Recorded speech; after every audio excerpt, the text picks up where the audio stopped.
For joining us also tonight, jury deliberations in a closely watched police beating trial in Southern California. Remember this video? Graphic and gruesome, but U.S. officials say they need to be seen. The interim civilian authority in Iraq today released these will subside as Iraqis conclude the old regime is truly gone forever. The release of the photos today is certainly an effort to prove that the former ruling family no longer poses a threat. The question is the strategy working? For that and more, we turn to CNN. Senior U.S. forces to these, the two sons of Hussein will be getting a share of the $30 million reward, the bounty that was put on their heads. What's known at this point about the informant? Of the death photos today drew reaction throughout the entire Middle East. We have a report from Beirut Bureau Chief Brent Sadler.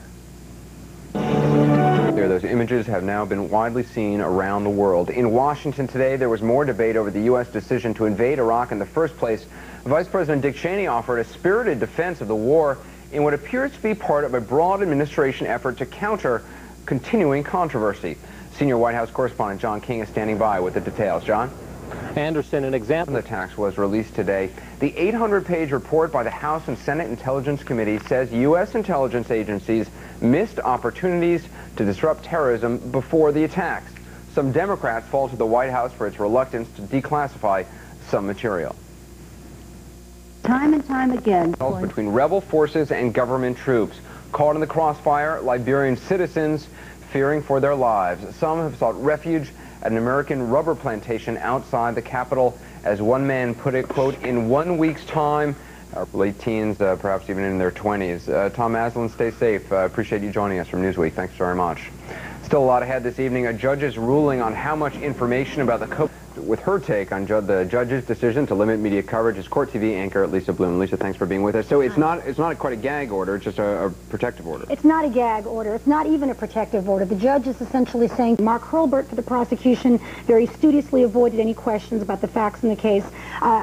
With the additional information, keep in mind that you now have detectives on behalf of the videotape beating trial of a former Inglewood police officer. Jeremy Morse is his name, accused of assaulting a handcuffed teenager during a violent arrest that was caught on videotape. Dan Lothian.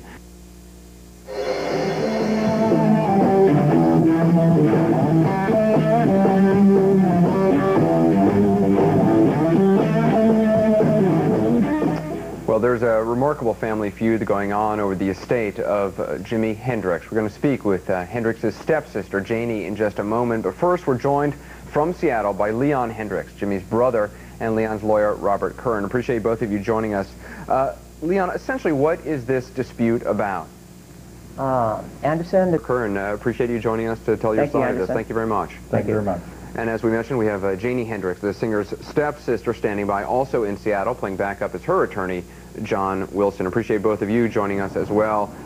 Janie, I don't know if you heard what Leon was saying, but you no doubt, you've seen court papers, you know what he is contending. You are in control of the way not only Jimi Hendrix's image is marketed, but the estate. What do you say about his charges?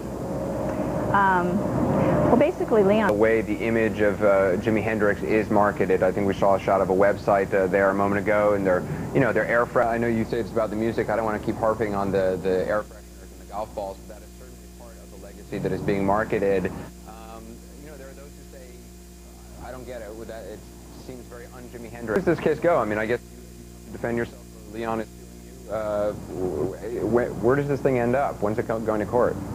Well, Anderson is scheduled to go to court. I'm sorry we have to be here talking about this legal stuff, and I'm regardless of whose side is right or wrong, it's certainly a tragedy for your family, I'm sure. Jimi Hendrix, appreciate you joining us tonight, telling your side, and John Wilson as well. Thanks very much. Thank you, Anderson. All right, still to come this evening. Why did the U.S. distribute death photos of Saddam Hussein?